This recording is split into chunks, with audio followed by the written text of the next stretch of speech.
Hello everyone, today we are going to take a look at how to import an external emoji or logo into your PCB.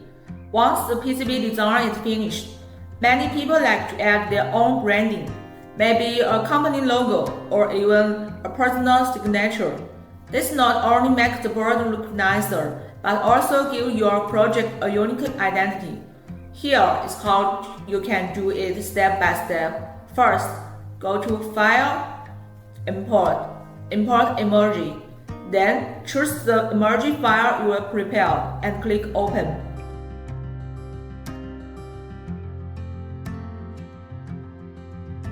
When importing, the software will give you a few settings you can adjust. The most common ones are tolerance, control how detailed the shape is, simplify, remove unnecessary details to keep it clean. Smooth, make the edge look rounder. That's paper, get rid of tiny unwanted spots. Depending on your emoji, you can check these values until the result looks just right. Once you are happy with it, click Confirm, and the emoji will be placed on your PCB.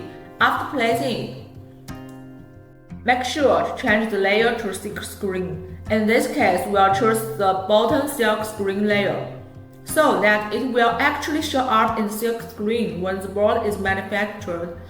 If the sides don't look quite right, you can easily adjust it. Hold Shift while dragging to scale it proportionally, or select the emoji and change the size directly in the properties panel. After that, just drag it into the position you want.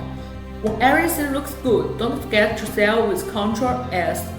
Finally, open the 3D Pro view to check the result. For example,